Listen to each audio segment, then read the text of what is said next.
How's everybody doing today? I love how we're backstopping legal conversations with accounting. So who here is an NFT founder or a DAO founder? Got a couple hands. Fantastic, fantastic. So my name is Eric. I am an NFT DJ, I got way too many JPEGs, but I also run a full stack accounting company for NFT founders, DAOs, as well as NFT platforms. And what I want to talk about today is something super important. How to, number one, not just set up to launch your NFT with great success, but also understand the accounting and the tax component behind it, right? Now, we know it's not something that's terribly sexy. We all love selling out a drop. We all love bringing a lot of DAO members. But a lot of folks don't realize that there's an accounting component and there's a tax component. So before I jump into this, I do have an ask. They're recording in the back there. I don't know if they're going to be recording or broadcasting it, but I got a lot of folks that would love to see a recording of this. If anyone records this entire presentation I'm doing and does it well, I'll pay $100 cash by the end of this presentation. I see these phones coming out, amazing. And if there's any pictures, tag me. My Twitter's at erockniem. Airdrop you a JPEG from one of my vast NFT collections, because we got a ton of them. Anyway, let's talk about accounting and tax. If you want to sell your company, and this is something that a lot of NFT founders ask me about, they're either looking to sell their company, they're looking to bring on venture capital money, they're looking to expand their company. It's important to have what we call clean financials, right? This isn't just a creator that's dropping an art project, that's making a little bit of money. We're talking about NFT founders and DAOs that are looking at getting large, getting big. Great accounting and tax support should be seen as an investment in your business, because that's what an NFT project really is. You're fundraising from your audience to raise money to build your project, but now you are a business owner. So first of all, what kind of business entity you have, especially if you're US-based, and where you set up your business matters, right? So first ask yourself, is this a lifestyle business? Am I an artist that's dropping a couple of one-of-ones? This is probably not a conversation that makes a lot of relevance to you. But if you're a project founder that's dropping a 10,000 piece collection, a 3,000 piece collection, you're looking at scaling, bringing on employees, bringing on team members, you're going to want to know how you set up your entity. Is it going to be an LLC in the US? Is it going to be a C Corp? Is it going to be an S Corp? What state do you register your business in? These are all very important considerations to think about. Different objectives require different structures. I had a great gentleman in the back that was an amazing artist, asked me a couple of tax questions, and I told him it depends, right? It depends on what the answer is, depending on where you are and what your objective is. With proper corporate structure and creative IRS provisions, you can avoid a bunch of IRS income tax. And this is the bane of all of us in cryptocurrency. A lot of us are like, we're in the crypto, fuck the tax guy, right? But taxes are important, and it's a big facet of operating a business. And let's be totally clear. Every crypto transaction, regardless of if you exchange it to fiat or not, is considered a taxable event.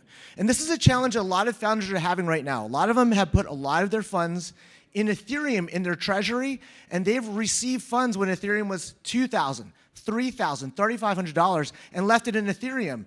They owe income tax on that value when they received it. But now we all know Ethereum is sub $1,000. If you could imagine, you owe 100% of income tax on funds that have now decreased by 80% in value.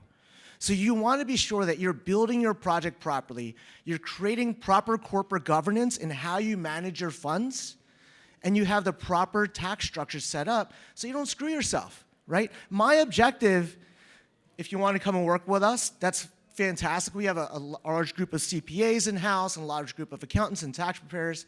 But if not, my objective is to help educate you, because I believe that Web3 is going to change the way that we do a lot of things. But it's not going to change the way we do things if the IRS and the tax man is after you and all of your money. Now, your wallet infrastructure is important as well. A lot of founders that initially come to us, they do their drop inside of their own personal wallets, which is very, very dangerous, right? You want to keep track of the basis of your tokens. You want to have separate wallets and a very specifically designed structure to make your project be successful. This is a sample of what we map out for some of our clients. And if you want to get a copy of this presentation to get this wallet map, again, hit me up on Twitter at erockneum. Happy to send it to you, no cost. So typically, we would set up separate wallets for the NFT project and also the royalties, so the primary and secondaries. And then from there, we would spill into a main operations wallet that pays for your expenses. You might have your smart contract dev that you owe money to. You might have your artists. You might have your marketers. You want to pay it all in specific wallets because it's not like your traditional banking. When we as accountants look at your wallets, everything comes in strings of zeros and X's. We have no way of delineating what these expenses are. So by separating your wallet addresses, it makes it easier for the accounting process to determine what's income and what's an expense, right? And you might have a community treasury wallet, which is important. And then you're going to want to have a corporate off-ramp. How are you going to exchange it to fiat, to US dollars, to pay your salary for your employees? Maybe you have office rent. Maybe you have subscriptions to Adobe, right? Adobe doesn't take Ethereum. You're going to want a corporate off-ramp. You don't want to have your own personal Coinbase or Gemini account linked to any of this stuff. Because now you're KYCing your own self against your company, and now you're running all of your transactions through your personal self, and that causes a huge mess. So you want your own corporate, a separate corporate fiat off-ramp, Gemini, FTX, Coinbase, and then a corporate fiat bank account, like a Mercury bank account or a Silicon Valley bank account. And then from there, you can also take in income for merch and physical products. So it's really important. You can kind of see that there's more to launching an NFT project than having a cool art piece, right? There's more to launching an NFT project than having a strong community. Now, they are both very important. But keep in mind, when you launch an NFT project or even a DAO, you're operating a true operational business. There's responsibilities involved with that. Okay, so now a lot of folks say, Eric, this is a shit show. How do I do financial reporting for this madness? There's way too much going on inside of here, right? So there's a couple of tools that I've used. We've been doing this for NFT founders for a number of years. We advise the chain smokers, Aoki. We do for some of the biggest NFT projects in the US right now. So we use a couple of different tools. The first one is we use what we call crypto to fiat translation tools, right? This helps you pull stuff from the blockchain, from Etherscan, and convert it into a format that a software like QuickBooks can understand. Who has heard of QuickBooks before? Seen a couple hands go up. QuickBooks is one of the leading accounting softwares out there, but there's no integration from QuickBooks to Ethereum. So we use tools like Gilda.finance. A dear friend of mine, Raina, is a co-founder for it.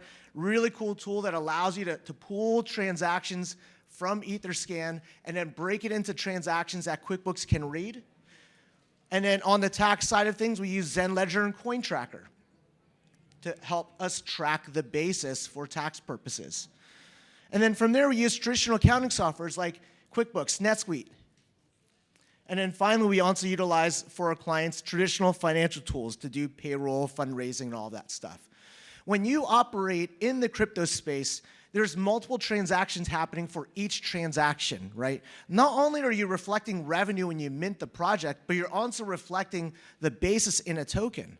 Now, you might decide to say, hey, as part of my corporate governance, we're going to keep 50% of our tokens in Ethereum and 50% in USDC, and then we're going to exchange it every Friday, and that's your corporate governance.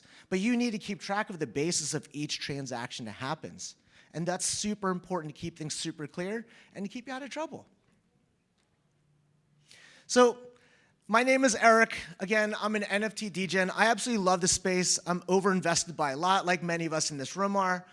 If you have any questions or you'd like a copy of this presentation, please feel free to hit us up in the email or shoot me a Twitter DM, slide in my DMs. Happy to send you a copy of this presentation. Any questions on accounting or tax for the crypto or NFT space? I see somebody in the back.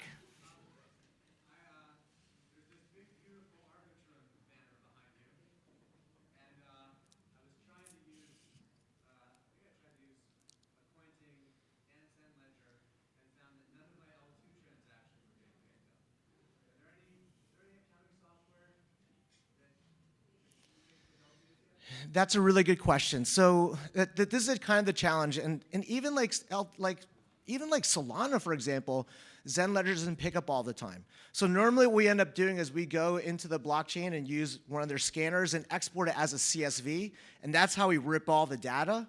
We clean up the data, and then we import it into Zen Ledger. The challenge with the space is it moves so quickly that you have the space innovating so quick, but then now you have all the accounting softwares taking a lot of time to do the development to build up to it. We're moving in such a quick pace in terms of the reporting, in terms of everything. That's a challenge. Even for myself, like we do this professionally for a living. It's a disaster. It's a lot of work. And we have a huge team to make this happen. So even as an individual investor, I don't really know if there's a clean answer outside of pulling the data, exporting it into a CSV, cleaning the data out, and then importing it into a software. Great question, though. Yes?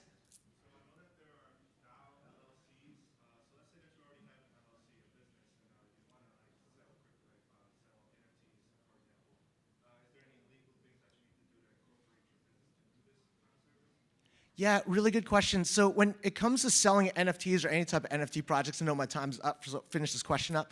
When you sell any type of product, whether it's digital, like an NFT, or a physical product, you're effectively selling something. So in certain states, they actually have sales tax on digital products. So you're gonna wanna make sure that where you register your business in, you're able to be selling the products you wanna register or sell that product inside of. But in general terms, as long as you sell stuff, the IRS, as long as you report it to them and your income and expense, they're okay with it. So there's no specific, I'm selling a digital product, so I need to have a specific registration. Thanks, everybody. I appreciate your time for spending time talking about NFT accounting and taxes. Thank you.